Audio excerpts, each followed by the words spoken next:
पण यांना पाण्याने ऐकायलाच नाही आलं. कशी तरी ती टारली यंत्राला गुतली आणि नाही तर टारली पलटी झाली. सीधा माझे 5 माणसं गेले ते. कसे इथं राहू मी? सांगा तुम्ही. गाया गेल्या, शेळ्या गेल्या, काही कशी राहू मी इथं? सांगा तुम्ही मला सुविधा करून द्या गावामध्ये. जनावर घेऊन गावात चाललो होतो, तिकडून अचानक पाणी आल्यामुळे ते जनावर सोडून दिले आणि लहान पोर आहेत ना त्या टारलीवर बसले होते आणि आम्ही तिथून वाहून त्या पोलाला जाऊन धरलं आम्ही सगळ्यांनी. मी भरपूर घाबरले होते. मला असं वाटत नव्हतं की ही पाणी इतकं येईल. आम्ही हा विचार पण नव्हता केला. भरपूर म्हणजे माझ्या जन्मल्यापासून मी असं पाणी कधीच बघितलं नव्हतं. हराळ साहेबांनी या निवडणुकीला हराळ साहेबाला स्वतः मी बोलले आमचा रस्ता खूप घाण आहे, आम्हाला आमच्या वस्तीपर्यंत नदीपर्यंत रस्ता करून द्या. हो म्हणले आम्ही करून देऊ म्हणले. कशाचं काय आम्हाला कोणी मुरून सुद्धा टाकून द्यायला. तिथे गीते सर होते, गीते सर स्वतः वाहिले होते. आम्ही ते 200 मीटर वाहून गेले होते. ते परत पोहत आले आमच्याकडे, मग आम्हाला आधार दिला त्यांनी, मग आम्हाला बाहेर काढलं. रडणार म्हणजे ते समोर त्यांचे वडील पाण्यात वाहून जातात, त्यांच्या गाया वाहून जातात, त्यांच्या घरातल्या सगळ्या वस्तू वाहतात. मम्मी इकडे याच्या छतावर बसलेली आहे, कसं काय ते पोरी बोलणार? राज्यामध्ये अवकाळी पावसाने अक्षरशः धुमाकूळ घातला असून अहिल्यानगर जिल्ह्यामध्ये देखील काल मंगळवारी अक्षरशः मोठ्या प्रमाणात पाऊस झाला. यामध्ये आपण पाहिलं तर अहिल्यानगर जिल्ह्यातील नगर तालुक्यातील खडकी या ठिकाणी आपण आलेलो आहोत. या ठिकाणी काल जे सुरक्षा दल आहे, सुरक्षा दलाला या ठिकाणी येऊन जे काही या ठिकाणी अडकलेले होते, काही घरातले नागरिक या पाण्याच्या पुराच्या पाण्यामध्ये अडकलेले होते, त्यांची सुटका या ठिकाणी लष्कराच्या जे कर्मचारी आहेत त्यांनी केली. त्या ठिकाणी आपण आलेलो आहोत. या ठिकाणी पूर्णपणे पाण्याने अक्षरशः चिखल झालेला आहे. ज्या ठिकाणी ही घटना घडली होती, ज्या घरातले नागरिक या अडकलेले होते, त्यांचं रेस्क्यू काल करण्यात आलेलं होतं, त्या ठिकाणी आपण आलेलो आहोत. या पाठीमागे माझ्या बघू शकतात की याच ठिकाणी काल या घरातले नागरिक जे आहेत ते अक्षरशः या पाण्याच्या पुराच्या पाण्यामध्ये अडकलेले होते. पाण्याचा एकंदरीत जो वाढता फ्लो मध्ये त्यामध्ये ते अडकलेले होते. त्यामध्ये 2 जण जखमी झालेले आहेत. त्यांच्याशी आपण संवाद साधूयात. नेमकं काय झालेलं होतं, कालची नेमकं काय घटना घडली?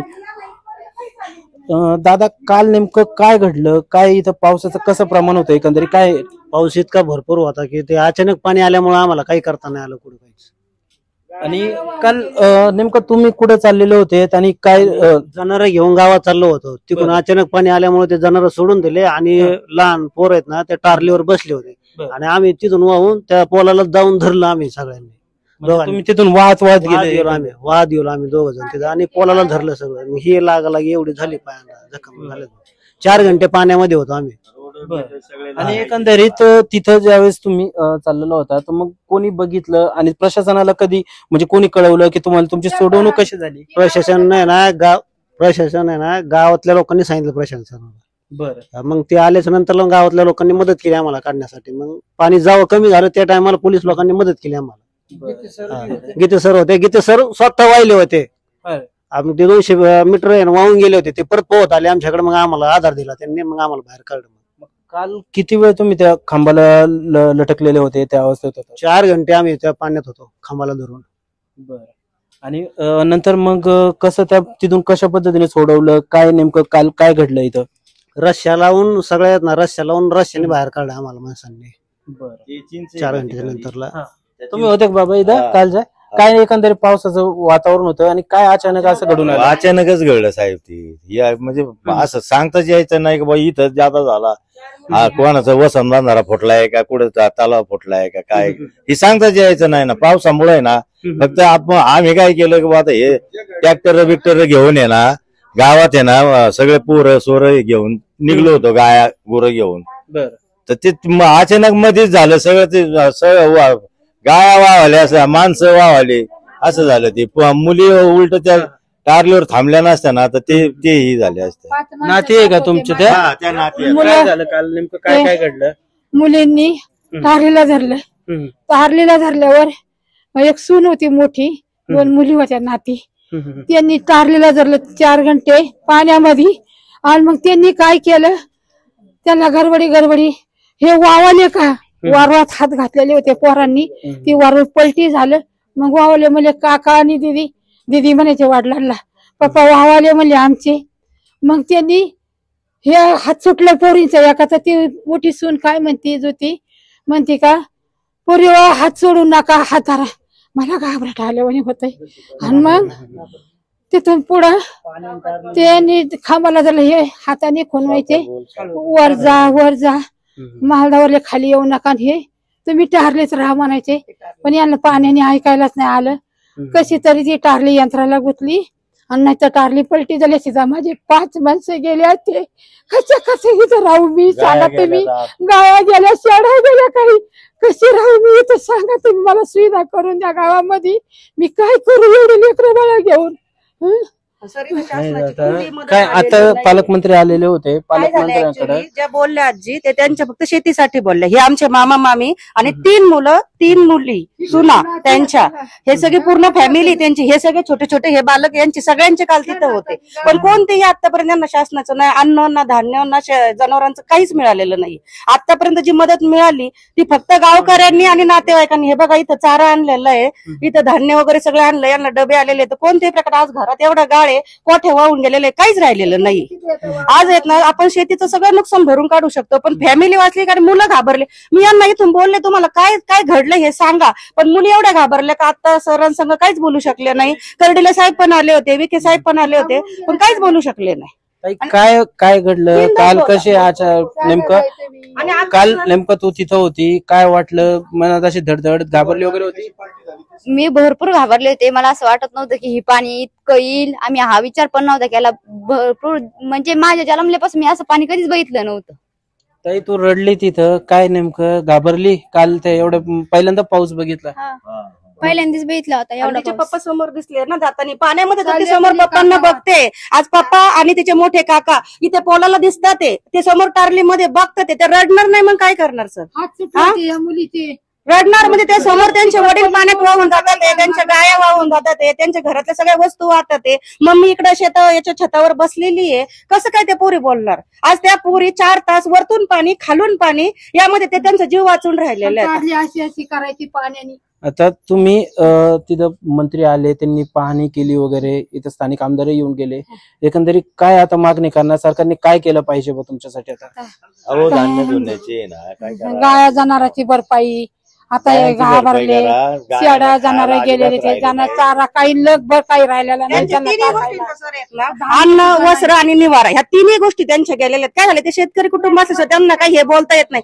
आज एवढे जण असताना सरांसमोर ते काही बोलू शकले नाही, विखे पाटील पण नाही, कर्डिले साहेबांसमोर पण नाही. पण जे असं त्यांना खूप बोलायचा चान्स दिलता, पण त्या इथून हा म्हटलं आम्ही बोलू, पण तिथपर्यंत गेल्या त्यांना बघितलं त्या घाबरून गेल्या. त्या एकच बोलल्या मला, मी म्हटलं का नाही बोलल्या, तर त्या एवढंच बोलल्या का ताई आम्ही एवढे माणसं कधी बघितले नाही.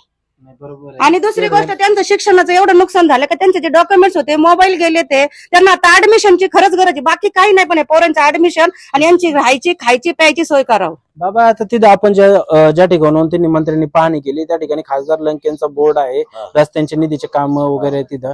तर कधी तुम्ही या खासदारांकडे किंवा मागणी केली का की रस्ते झाले पाहिजे, ज्या पद्धतीने पाणी वगैरे येतं पावसाळ्याच्या दरम्यान? त्यावेळेस बोलणं झालं त्यानं नाही ना, लंके साहेबांसंग आहे ना कधी असं बातचीत करूनच नाही दिली गावातल्या. हराळ साहेबांनी या निवडणुकीला हराळ साहेबाला स्वतः मी बोलले आमचा रस्ता खूप घाण आहे, आम्हाला आमच्या वस्तीपर्यंत नदीपर्यंत रस्ता करून द्या.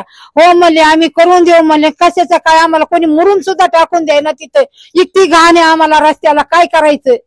याच्या आधी एवढं कधी पाऊस वगैरे झाला होता का? कधी पहिल्यांदा पाऊस झाला, तर आता काय एकंदरीत आहे ना की प्रशासनाकडे मागणी करणार, ज्या पद्धतीने नुकसान झालेलं आहे ना.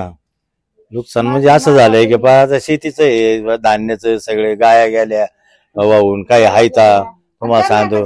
त्यांना खाणं पिणं आहे ना सगळं आता बाहेरूनच येऊन राहिले. आम्हाला सुद्धा खाणं पिणं आता हे पोराला लागले, आता याला काम करता येणार नाही लवकर, अशी गंमत आहे ना त्याची. म्हणजे असं आहे आता हे जे सगळं कुटुंब आहे सगळं घाबरलेलंच आहे ती, असं आहे ना ती. बरं आता बोलावं काय नेमकी बस, समजा आता इतकी नुकसान झाली म्हणजे हे कुटुंबाची, तर त्याच्यामुळं मग आणखीच सगळंच होऊन झालं ना. शेती गेली, हे तुम्ही धान्याचं पलीकडे बघा तुम्ही, साऱ्या कोट्या त्या ऊसाच्या. 4 फॅमिलीचं नुकसान आहे. 3 मुलं आणि 1 वयस्कर, 4 फॅमिली, यांचे 3 मुलं 3 सुना आणि हे दोघं, म्हणजे 4 फॅमिलीचं पूर्ण सगळं नुकसान झालेलं आहे. आणि काहीच त्यांना अजूनपर्यंत शासनाची मदत आलेली नाही. आणि घराशिवाय सगळं तुम्ही बघा आता सगळं पाणी आहे त्याच्यात, सगळं गाळ आहे, सगळं घरात जाता सुद्धा यायना, पाय निष्ठात येत. आपण एकदा जग घरात नुकसान झालेलं आहे ते पण आपण एकदा बघूयात आतमध्ये. रस्ता तरी आम्ही थोडा साफ केलाय.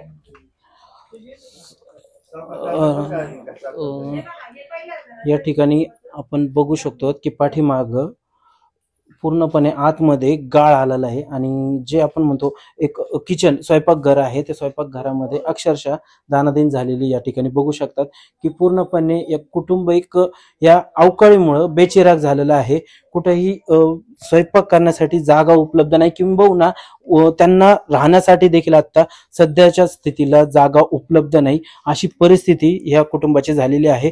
त्यांनी प्रशासनाकडे मदतीची देखील हात मागितलेली आहे की प्रशासनाने त्यांना मदत करण्यात यावी आणि ज्या पद्धतीने हे कुटुंब बेचिराग झालं आहे त्यांचं पुनर्वसन झालं पाहिजे.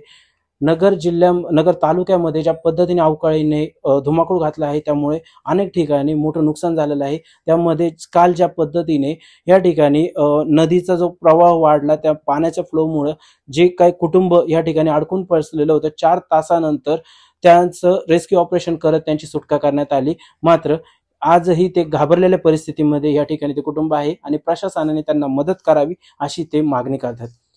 व्हिडिओ जर्नलिस्ट गिरीश सोबत मी Praveen Suravase, let's up Marathi, Ahilyanagar. Social मीडियाच्या भाऊ गर्दीत विश्वासार्हतेने चकाकणारे नाव म्हणजे लेट्स अप मराठी. सगळ्यांना, सगळ्या नागरिकांना ती स्पीच, ती लेट्स अप वरील मुलाखती म्हणजे विचारांचा खजिना. त्यानंतरच्या निवडणुकीमध्ये मला सोडून गेले. बातम्या केवळ वस्तुस्थिती सांगणाऱ्या, नो प्रोपोगंडा, फक्त जनतेचा अजेंडा.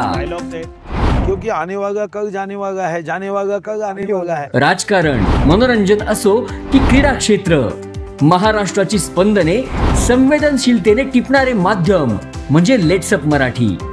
जगासोबत एक पाऊल पुढे राहण्यासाठी लेट्स अपचे ॲप, सोशल मीडिया आणि वेबसाईट सोबत कनेक्टेड रहा.